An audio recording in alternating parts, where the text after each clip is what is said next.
નમસ્કાર મિત્રો, સ્વાગત છે તમારું એચએનજીયુ સ્ટડી પોઈન્ટ યુટ્યુબ ચેનલના એક નવા વિડીયોમાં. ગુજરાત પોલીસ ભરતીની શારીરિક કસોટીમાં ખૂબ જ મોટી ગેરરીતિ સામે આવી છે. એના વિશેની વાત આપણે આજના આ વિડીયોની અંદર કરવાના છે.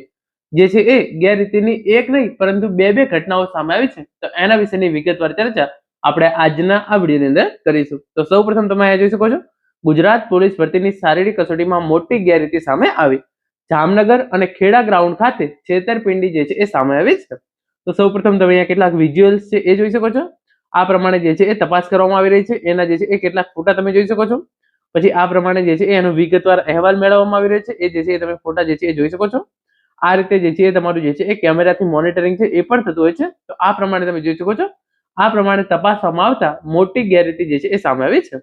તો એની અંદર સૌપ્રથમ તમે જોઈ શકો છો, એલઆરડી ભરતી પ્રક્રિયાની દોડમાં પાસ થવા માટે ગેરરીતિ મુદ્દે ફરિયાદ. ખેડા હેડક્વાર્ટર ખાતે ચાલતી શારીરિક કસોટીમાં મામલો સામે આવ્યો. દોડી શકાતું ન હોવાથી પગની ચીપ કાપી મિત્રને આપી દીધી. તો તમે જોઈ શકો છો, ખેડા હેડક્વાર્ટર ખાતે જે ગ્રાઉન્ડ છે એની શારીરિક કસોટીની અંદર આ પહેલો મામલો છે એ સામે આવે છે. એના પછી જે બીજો મામલો આવે છે તમે જોઈ શકો છો, જામનગર પોલીસ ભરતીમાં છેતરપિંડી. એસઆરપી જવાને મિત્ર પાસે દોડ પૂર્ણ કરાવી બંને પકડાયા. તો જે એસઆરપી જવાન એટલે કે ઓલરેડી ગુજરાતની અંદર જે પોલીસ છે એની અંદર જે એસઆરપી હોય છે, ઓલરેડી એસઆરપી ની અંદર નોકરી કરે છે, એમણે જે છે એ શારીરિક કસોટીની અંદર છેતરપિંડી આચરી છે. એમનાથી દોડ પૂરી ના થવાથી એમના મિત્રને જે છે એ ચીપ આપી દીધી અને એમના જોડે જે છે એ દોડ પૂરી કરાવી હતી. આગળ આપણે વિગતવાર વાત કરીએ તો તમે જોઈ શકો છો, જે તમામ ઇન્ફોર્મેશન આપવામાં આવેલી છે જામનગર વિશેની અને જે છે એ ખેડાની અંદર જે દોડ છે એના વિશેની. પરંતુ જે આપણે યુવરાજસિંહ જાડેજા દ્વારા જે ટ્વીટ કરવામાં આવી હતી એના વિશે મેળવીશું માહિતી. મિત્રને પાસ કરાવવા પગની RFID ચીપ કાપી ખિસ્સામાં મૂકી દોડ લગાવી બંને સામે જે છે એ ગુનો નોંધાયો. ખેડા હેડક્વાર્ટર ખાતે ચાલતી પોલીસ ભરતીની શારીરિક કસોટી દરમિયાન ગંભીર ગેરરીતિ. ભાવનગરના સિંહોના 2 ઉમેદવારોએ ભરતી બોર્ડ સાથે છેતરપિંડી કરવા પૂર્વ યોજિત કાવતરું ઘડ્યું, પરંતુ ટેકનિકલ સર્વેલન્સમાં ભાંડો ફૂટ્યો. તો તમે આ જોઈ શકો છો કે એક યુવક જે છે એ દોડી શકતો નતો, તો એણે જે છે એના પગમાંથી ચીપ કાઢી અને બીજા મિત્રનો જેનો મિત્ર હતો એના જે છે એ ખિસ્સામાં મૂકી દીધી. તો એ જે છે એ જેમ દોડ પૂરી કરે એમ જે છે આના પણ રાઉન્ડ ગણાઈ જાય એવું જે છે એ કાવતરું ઘડ્યું હતું, પરંતુ એ જે છે એ સક્સેસ થયું ન હતું. તો તમે જોઈ શકો છો, ગેરરીતિનો પ્રયાસ. ગુજરાત પોલીસ ભરતી પ્રક્રિયામાં દોડ પાસ કરવા માટે ઉમેદવાર હિતેશ પરમારે દોડી ન શકવાના કારણે પગની ચીપ કાપીને મિત્રને આપી ગેરરીતિ કરવાનો પ્રયાસ કર્યો. મિત્ર દ્વારા દોડ.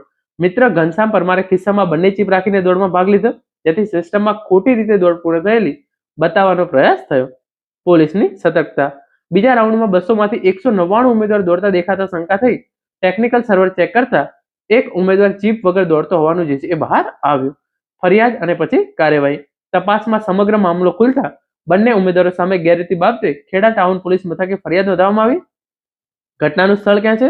Kheda headquarter Kheda camp. મુખ્ય કાવતરું.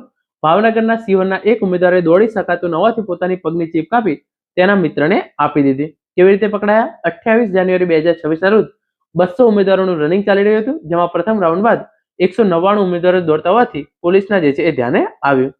ટેકનિકલ સર્વેલન્સ દરમિયાન જે ચેસ નંબર 258 નો ઉમેદવાર ચીપ વગર દોડતો હોવાનું જે છે એ જાણવા મળ્યું હતું. હિતેશભાઈ રમેશભાઈ પરમાર રહે બુઢણા સિહોર, જેને કટરની બ્લેડથી ચીપ કાપી જે છે એ ચીપ કાપી હતી પગમાંથી. અને બીજો ઉમેદવાર જે છે એ છે ઘનશ્યામભાઈ ભરતભાઈ પરમાર, જેને ખિસ્સામાંથી જે છે એ ચીપ મળી આવી હતી. આ મામલે પોલીસ મથકે જે છે એ બંને વિરુદ્ધ જે છે એ ફરિયાદ નોંધાઈ દીધી છે. તમામ ઉમેદવારોને વિનંતી છે, મહેનતનો કોઈ વિકલ્પ નથી. આવી શોર્ટકટ પદ્ધતિ માત્ર જેલના સળિયા સુધી લઈ જાય છે. અને જે બીજી ઘટના સામે આવી છે એ તમે જોઈ શકો છો.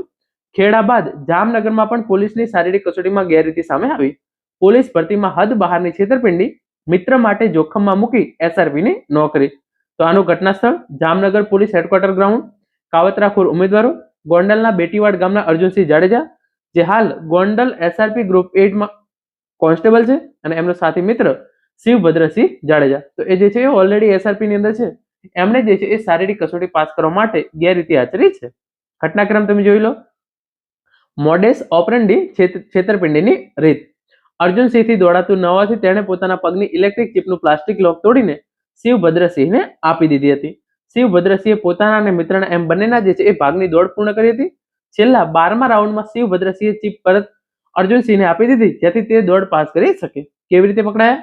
દોડ પૂર્ણ થયા બાદ અર્જુનસિંહની ચીપ રીડ ન થતા ગ્રાઉન્ડ ઇન્ચાર્જ સેનાપતિ કોમલ વ્યાસને શંકા ગઈ અને ગાંધીનગર કંટ્રોલ રૂમના ડેટા ચેક કરાવતા ભાંડો ફૂટ્યો. થયેલી કાર્યવાહી: પીઆઈ જયપાલસિંહ સુઢાએ બંને વિરુદ્ધ બીએનએસ અને ગુજરાત પબ્લિક એક્ઝામિનેશન એક્ટ હેઠળ સીટીબી ડિવિઝનમાં જે છે એ ફરિયાદ નોંધાવી છે. પોલીસે બંને આરોપીઓની ધરપકડ કરી લીધી છે. ભારે નુકસાન: છેતરપિંડીના કારણે અર્જુનસિંહ જાડેજાને પોતાની હાલની એસઆરપીની સરકારી નોકરી પણ જે છે એ ગુમાવવી પડશે. આગળ તમે જોઈ શકો છો, મૂળ ગોંડલ પંથકના આરોપી અર્જુનસિંહ જાડેજા હાલ ગોંડલ એસઆરપી જૂથ 8માં હથિયારી કોન્સ્ટેબલ તરીકે ફરજ બજાવે છે. પોલીસ ભરતી પ્રક્રિયામાં ભાગ લઈ અર્જુનસિંહે પ્રેક્ટિકલ પરીક્ષામાં છેતરપિંડી કરી પરીક્ષા પાસ કરવાનો પ્રયાસ કરવાનું સામે આવ્યું છે. હવે જ્યારે તેની સામે ફોજદારી ફરિયાદ નોંધાઈ ચૂકી છે, ત્યારે પોલીસ સૂત્રોનું માનવામાં આવે તો અર્જુનસિંહને પોલીસની નોકરી મેળવવા માટે કરેલા ચીટિંગને લઈ પોતાની એસઆરપીની નોકરી પણ જે છે એ ગુમાવવી પડશે. તો આ પ્રમાણે તમે જોઈ શકો છો, ગુજરાત પોલીસ ભરતીની શારીરિક કસોટીમાં 2 છેતરપિંડીની ઘટનાઓ જે છે એ સામે આવી છે. તો તમારે જે છે આવા કોઈ પણ પ્રકારના શોર્ટકટ ટ્રીક જે છે અપનાવવાના નથી. તમને 3 વર્ષ માટે કોઈ પણ સરકારી નોકરી માટે જે છે એ બેન કરવામાં આવી શકે છે જો તમે આવી કોઈ પણ ઘટના માટે પકડાશો તો. Thank you so much for watching.